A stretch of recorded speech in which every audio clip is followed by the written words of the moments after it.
The exhibition starts with this small sculpture, which has a direct relation to the oval shape of the space. It contains for me the quality of a toy when it's formed by half of a shoe stretcher shaping into a nose. There is a canvas used as a backdrop wall to accentuate the figure of that sculpture, and it can only be discovered once you continue walking and take a certain distance, once inside the main room.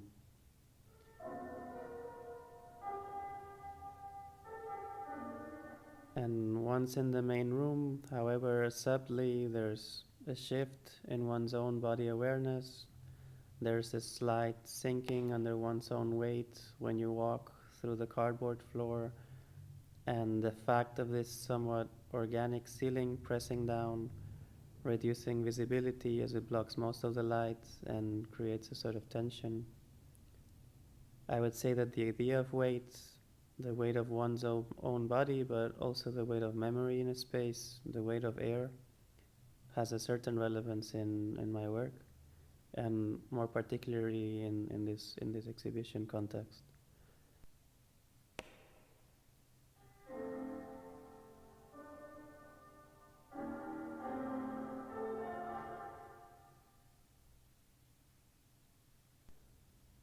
With these considerations of space, I normally think of exhibition making as a form of writing, and at the same time, I think of writing as something sculptural, where time, distance, rhythm, balance play a key part.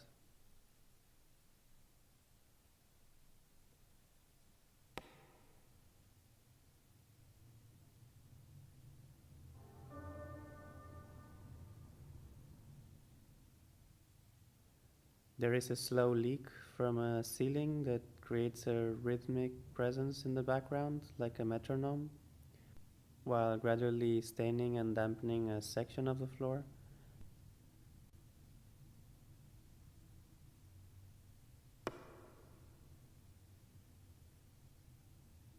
Simultaneously, short excerpts of about 3 seconds of a piano melody are played once a minute, which overlaps at certain moments with the amplified drops of water, and then they lose each other again.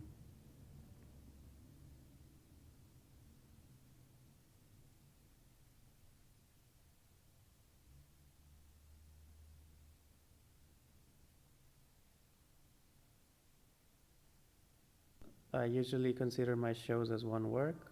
I intend to negotiate the relation, the balance of elements that form it. It's about being able to orchestrate the movements of people.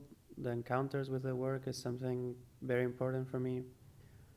And there's this sort of fantasy with time dilation within a particular room where things can sort of be more elastic and expand in quite special ways.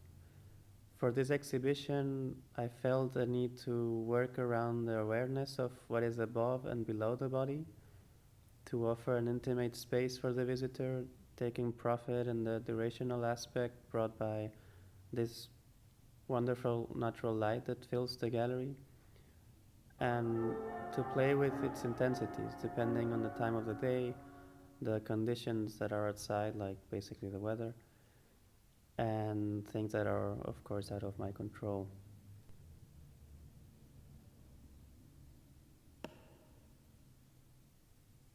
So it's also a play of adjusting the relationship between the generous dimensions of this room and the rather small individual sculptures that appear through the path. Something something important to say for me, it's also that this is for me a place that is thought to be visited one person at a time. It's a place where you're meant to be alone and to spend time.